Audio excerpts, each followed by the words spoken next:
When one begins to awaken, love no longer resembles the sweet dream the world advertises.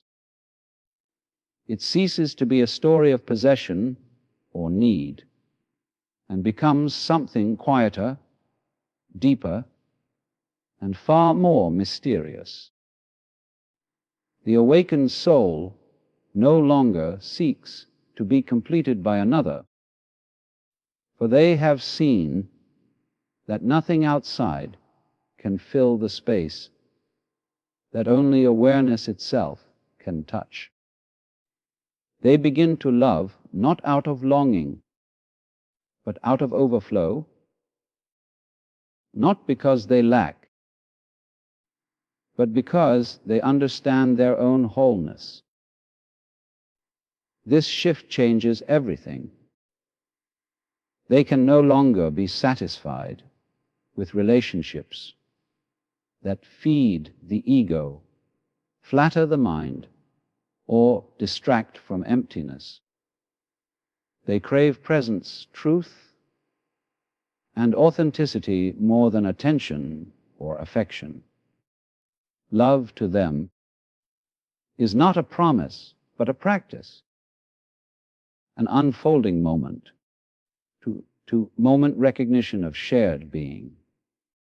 It is freedom, not security, connection, not control.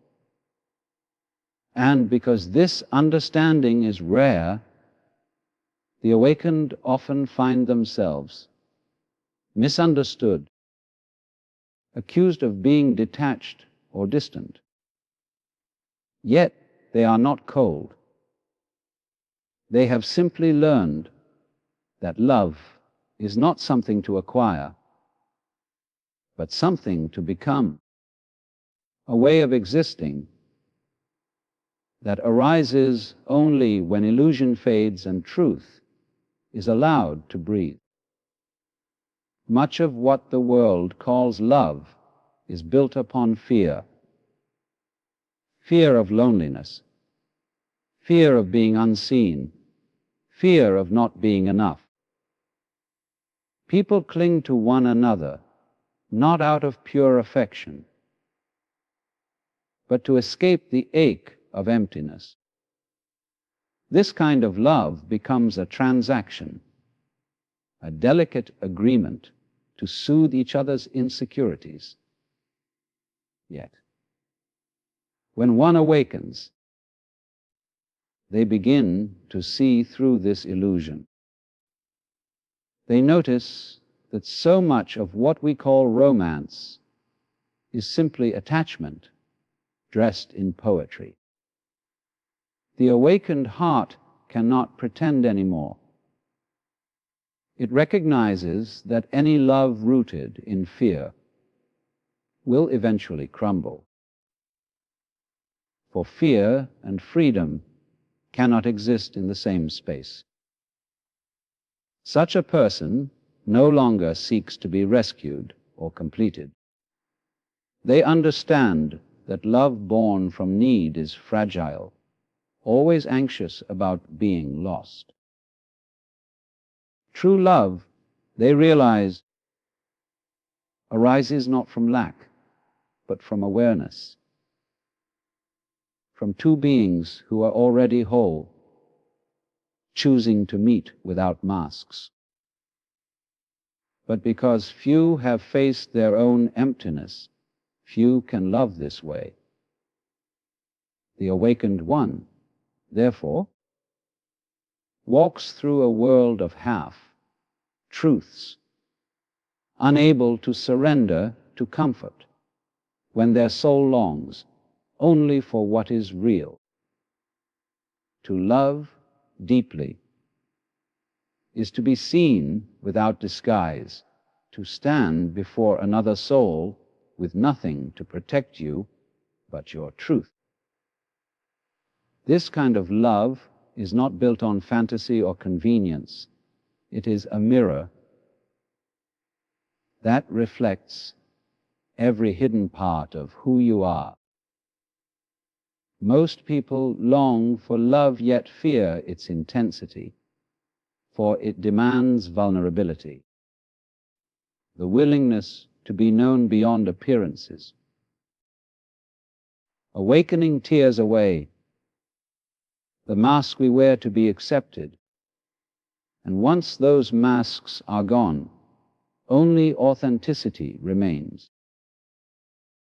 The awakened heart understands that real intimacy is not about perfection, but honesty. The courage to show your light and your shadow without shame.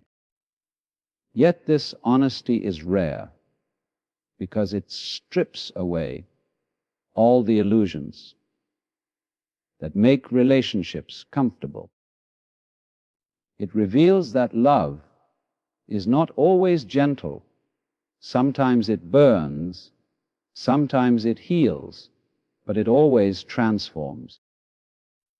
The awakened soul cannot settle for anything less than that truth.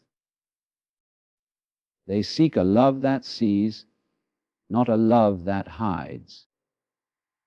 And until they find someone who can meet them in that depth of openness, they walk the world unguarded, patient, knowing that true connection begins only where pretense ends.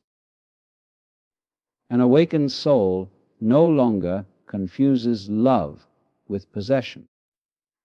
They have seen how the desire to own another person, to make them fit neatly into one's expectations, slowly suffocates the very freedom that love is meant to nurture. To love someone deeply is not to hold them tight, but to allow them to be fully themselves, even if that means they drift beyond our reach. This kind of love flows. It does not cling. It trusts the natural rhythm of connection, the meeting and parting, the closeness and distance, as sacred movements of life itself. Control, however comforting it may seem, always breeds fear, for what is controlled can never be truly free. The awakened one knows that love rooted in freedom is not fragile, but alive, capable of expanding without breaking. They understand that real love does not demand, it invites, it does not trap, it inspires. And so they love with open hands and an unguarded heart, letting affection become a path toward growth rather than ownership. This way of loving is rare, for it asks that we let go of our need to possess and trust instead in the quiet intelligence of the heart. For the awakened soul, solitude is not a curse, but a sacred space where truth ripens. They no longer mistake being alone for being unloved. In their stillness, they discover a fullness that companionship cannot always offer. The quiet realization that peace does not depend on another's presence. When one awakens, the noise of superficial connections becomes unbearable, and so they retreat, not out of bitterness, but to protect their clarity. They learn to sit with silence until it becomes a friend, to walk with their own thoughts without fear. This solitude is not empty. It is alive with awareness, creativity, and understanding. It is a space where the heart can breathe without compromise. Such souls do not reject love, but they wait for a love that mirrors their depth, one that flows with honesty and freedom. Until that resonance appears, they find contentment within their own company, for they have touched the essence of what love truly is. Their aloneness becomes a sanctuary rather than a wound, a place where they remember that love does not begin with another. It begins with the still, luminous presence that has been within them all along.